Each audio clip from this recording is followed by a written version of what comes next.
Good evening, everyone. Welcome to the channel. Before I begin, here are my disclaimers. Today I am going to give you an update about Beauty Farm Medical and Health Industry Inc. Annual Report. Beauty Farm Medical and Health Industry Inc. offers a wide range of services to cater to the beauty and health needs of its clients. At the core of their business are traditional beauty services, which include various treatments that promote physical and mental well-being. In addition to traditional beauty services, the company also provides aesthetic medical services. These services utilize advanced technology to enhance one's appearance, making them a popular choice among those seeking to improve their looks without undergoing major surgery. The company also offers sub-health assessment and intervention services. This involves identifying underlying health issues that may be contributing to a person's overall sense of well-being, and providing guidance on how to address these problems through lifestyle changes or medical treatment. Beauty Farm Medical and Health Industry Inc. markets its products under 4 distinct brand names: Beauty Farm, Palayspa, Neology, and Cell Care. These brands cater to different segments of the market, offering a range of products that are designed to meet the unique needs of each client. Beauty Farm Medical and Health Industry Inc. maintains a market capitalization of $5 billion, broadly in line with the industry peer group. Beauty Farm Medical and Health Industry Inc. trades at a higher price-to-earnings ratio of 13 times and a higher price-to-book ratio of 4.81 times relative within the industry. While the stock does not screen as absolutely cheap, mixed valuation signals relative to industry peers prevent a definitive conclusion. With the broader industry trading at lower valuation levels, this may reflect transitional pricing dynamics rather than clear mispricing, warranting further analysis of earnings quality, growth sustainability, and balance sheet strength. The leverage on the balance sheet appears elevated, with liabilities of 77% of total assets. This raises some concern, and we should examine the industry and nature of the business to determine whether they justify the elevated leverage. Average liabilities have increased consistently as the company expands.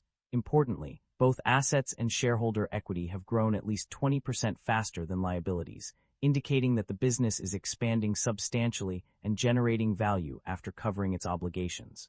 Shareholder equity has increased on average, but the growth is not consistent year over year. This may indicate one-off events such as asset sales or capital raises, rather than durable business performance. The share count has increased over the past 5 years, while revenue has continued to grow. This suggests the business may rely on shareholder dilution to fund expansion. Investors should closely monitor whether growth can eventually be sustained without dilution. The company have a dividend yield of 2.56%. The income statement shows that the company have been growing its revenue annually and the operating income have been increasing. This shows that the business model works and the business is expanding. The financial performance of a company has shown significant improvement over time. Net income has increased by a substantial margin, with a 34.8% rise from RMB 252,478 to RMB 340,275. This growth can also be seen in the adjusted net profit, which rose by 41% from RMB 270,124 to RMB 380,796. The improvement in financial performance is not limited to net income alone. Profit margins have also shown a notable increase. The gross profit margin has risen from 46.3% to 49.1%, indicating that the company is able to retain more of its revenue as profit. Similarly, the adjusted net profit margin has increased from 10.5% to 12.7%. These changes suggest that the company's financial health and efficiency have improved significantly. The overall trend indicates a consistent improvement in both net income and profit margins. Despite some discrepancies in the numbers across different pages, the direction of change is clear. The company's financial performance has strengthened over time. The company is indeed generating positive operating cash flow. The data provided shows a consistent increase in net cash generated from operating activities over the years.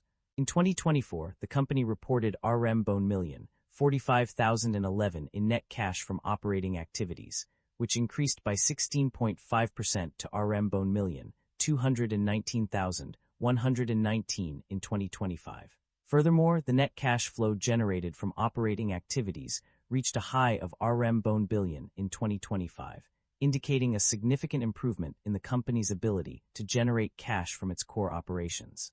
This trend suggests that the company is on a stable financial footing and has the capacity to sustain its growth trajectory. The company's debt level has undergone significant changes between 2024 and 2025. One notable increase is in bank borrowings, which rose by RMB 582 million from the previous year. The total debt level for 2025 stands at RMB 234,279. Lease liabilities are mentioned but not specified for 2024, while interest-bearing bank borrowings reached RMB 732 million in 2025. The company's interest expenses have also seen changes. Interest expense on borrowings increased from RMB 03030 to RMB 07312. However, finance costs net decreased from RMB 03941 to RMB 09450. These fluctuations indicate a shift in the company's financial obligations and expenses over time.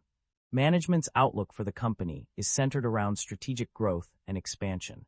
They plan to continue consolidating the industry through mergers and acquisitions, aiming to replicate the success of Naturaid with Cianli. This will inject new momentum into earnings growth and drive business forward. In addition to M&A, management is committed to supporting beauty and wellness service providers in high-tier cities through strategic investments and empowerment initiatives. This focus on industry development will help create a robust ecosystem for growth. Furthermore, the company aims to expand its service portfolio by launching a reproductive function treatment division, marking another significant step towards diversification. Overall, management's strategy is geared towards investing in growth opportunities that will propel the business forward and drive long-term success. The company has a history of paying dividends to its shareholders. In fact, it has been consistently paying out dividends over the years. The dividend payout ratio stands at an impressive 50% of net profit attributable to the parent company's shareholders. This indicates that the company is committed to returning value to its investors through regular dividend payments. In terms of the actual dividend amount, the final dividend for 2025 was $0.72 per share, representing a significant year-on-year increase of 38.5%. This demonstrates the company's ability to grow its earnings and reward its shareholders with higher dividends. It is worth noting that the company has not engaged in share buybacks, choosing instead to focus on paying out dividends to its shareholders. That concludes the financial summary for Beauty Farm Medical and Health Industry Inc. Feel free to comment below, and I will be happy to answer them when possible.